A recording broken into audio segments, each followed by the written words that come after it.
पेट की चर्बी। अक्सर लोगों का पेट ज्यादा बढ़ पता क्यों जाता है? जब रोजे चल रहे होते हैं या फास्टिंग के डेज चल रहे होते हैं, और जब डेज खत्म होते हैं या पूरा मंथ खत्म होता है, तब उनकी बेली उनके हाथ में पकड़ के वो फील करते हैं कि वाकई हमारी बेली में जो फैट है वो बहुत ज्यादा बढ़ गया है। पेट बढ़ने की रमजान के अंदर मैं बहुत बड़ी रीजन बताता हूं। हम जब सुबह सहरी करते हैं ना, एक तो हम आखिरी टाइम पे करते हैं, उसके फौरन बाद जैसी सहरी का टाइम खत्म होने लगता है तो हम क्या करते हैं? सबसे बड़ी गलती हम क्या करते हैं? हम 3 से 4 ग्लास पानी पीना शुरू कर देते हैं, क्योंकि सहरी का टाइम खत्म हो रहा है। सेम इसी तरह जब रोजा खोलने का टाइम होता है ना, इफ्तारी का टाइम होता है, हमारा दिमाग हो जाता है बंद। हम टूट के चीजों को पढ़ते हैं, कोई लिहाज नहीं करते, इसलिए हमें पता ही नहीं लगता हम कितना खा गए हैं, कितना पी गए हैं। हमारा माशाल्लाह टेबल भी पूरा सजा होता है इफ्तारियों में। अगर आप उसकी एक एक चीज भी उठा के खाएं तो कैलोरीज पता नहीं कहां तक पहुंच जाती है। लेकिन जो मैं मेन बात कर रहा हूं वो पेट निकलने की, वो यही वजह है कि इफ्तारी के टाइम भी आप पानी को टूट के पढ़ते हैं। हर बंदा 4 से 5 गिलास पानी इफ्तारी के टाइम पे एक ही वक्त में पी जाता है। साथ साथ चीजें लेके खा भी रहा होता है और पानी भी पी जा रहा होता है।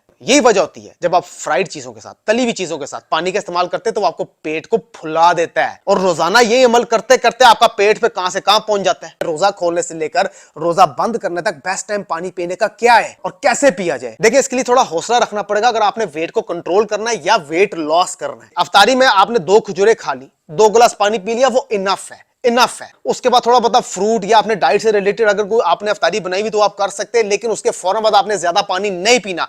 आपने क्या करना है? हर घंटे बाद एक एक गिलास पानी पीना है। जब आप हर घंटे बाद एक एक या 1.5 गिलास पानी पिएंगे तो सहरी तक आप पूरे 2 लीटर पानी मुकम्मल कर लेंगे, which is 14 to 16 glass of water, जो कि एक नॉर्मल इंसान की रिक्वायरमेंट होती है पूरे दिन में 2 लीटर पानी पीना। लेकिन हम रमजान के अंदर इफ्तारी से लेकर सहरी तक हम एक एक गिलास पिएंगे तो वो कम से कम 14 से 16 गिलास हमारा बन जाएगा। मसला तब आता है जब आप एक ही वक्त में ज्यादा पानी पीते और अपने पेट को फुला के फिर बैठ जाते हैं, फिर आपको नींद भी आ जाती है। और मोस्ट इंपॉर्टेंट चीज, सहरी करने से आधा घंटा पहले आप 3 से 4 गिलास भी पानी पी लेंगे ना खाली पेट, वो इतना इशू नहीं है। लेकिन सहरी करने के फौरन बाद जब टाइम खत्म होने लगता है, आप जब 2 से 2.5 से 3 गिलास भी पानी पीते हैं ना, सबसे बड़ा इशू वो है पेट निकलने का। कहने का मकसद ये कि मैक्सिमम 2 गिलास पानी आपने इफ्तारी में पीना है, उसके हर घंटे बाद आपने सहरी तक एक एक या 1.5 गिलास पीना है। तब आपकी बॉडी सुपर फाइन रहेगी, हेल्थी भी रहेगी, सुस्ती भी नहीं होगी, एनर्जेटिक भी रहेगी, काम करने का दिल भी करेगा, एक्सरसाइज करने का दिल भी करेगा, वॉक करने का दिल भी करेगा और जॉगिंग करने का दिल भी करेगा। और फिर रमजान के बाद आप इस बंदे को दुआएं देंगे कि इस बंदे ने हमें सही मशवरा दिया था रमजान में पानी किस तरीके से मैनेज किया जाता है। बाकी खाली पानी की गलत फहमी में ना रहिएगा कि हम पानी इस तरीके से पी लेंगे तो हमारा पेट कंट्रोल में आ जाएगा। देखें,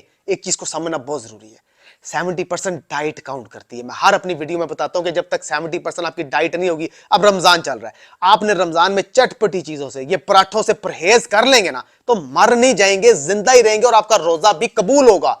इन चीजों से परहेज कर लेंगे ना तो आपका वेट कंट्रोल रहेगा। और जब वेट कंट्रोल रहेगा ना, जैसे ही रमजान खत्म होगा आप अपना वेट लॉस कर सकते हैं, क्योंकि रमजान में तो डाइटिंग उस तरीके से नहीं हो सकती जैसी नॉर्मल डेज में होती है। सिर्फ रमजान में अपने वेट को होल्ड कर लें, उसके बाद आपका वेट लॉस करना आसान हो जाएगा। मोस्ट इंपॉर्टेंट, नंबर 1, सुबह सहरी करने के बाद फौरन बाद आपने चाय नहीं पीनी। अगर चाय पीनी है तो उसके बीच में कम से कम 15 से 20 मिनट का गैप रखना है। इसलिए थोड़ा जल्दी उठ जाए करें, जरूरी नहीं कि आपने आखिरी वक्त में उठ के 4 रोटियां खा के 4 गिलास पानी पी के फिर सो जाना है। सेम इसी तरह जब आप इफ्तारी करेंगे तो आराम से कम 10-15 मिनट का गैप रखें, उसके बाद जाके चाय पिए। नंबर 2, मोस्ट इंपॉर्टेंट, सहरी के बाद चाहे आपने चाय पीनी हो या पानी पीना हो, इफ्तारी के बाद आपने चाय पीनी हो या पानी पीना हो, इन दोनों चीजों के बीच में कम से कम 15 से 20 से 25 मिनट का गैप होना जरूरी है। अगर आप चाहते हैं कि आपकी सेहत अच्छी रहे और अगर आपको अपनी परवाह नहीं, आप चाहते हैं कि मेरी बॉडी बर्बाद हो जाए, पेट निकल जाए, हिप्स बाहर आ जाए, साइडें बढ़ जाए, चेस्ट लटक जाए, शोल्डर बढ़ जाए, फेस बड़ा हो जाए, तो फिर जो आपका दिल करता है ना वो आप करें। लेकिन एक दिन आपको अपने ऊपर तरस भी आएगा और शीशे में जब आप अपने आप को देखेंगे ना तो आपको अपने ऊपर गुस्सा भी आएगा कि मैंने खा खा के अपने जिस्म की क्या हालत कर ली है। देखिए, जिंदगी मौत ऊपर वाले के हाथ में है, लेकिन अपने आप को बर्बाद और आबाद करना ये हमारे हाथ में है। मजीद अच्छी इंफॉर्मेशन लेके आता रहूंगा जिसमें आपका और मेरा दोनों का फायदा है। वो इंफॉर्मेशन जिससे आपकी स्किन भी अच्छी रहे, हेयर फॉल भी ना हो, जॉइंट्स भी मजबूत रहे, ऑर्गेनिक और नेचुरल चीजें आपके लिए लेके आऊंगा। मैं वकास और आप देख रहे हैं फिटनेस फॉर एवरीवन। अब तक के लिए इतना, हाफिज।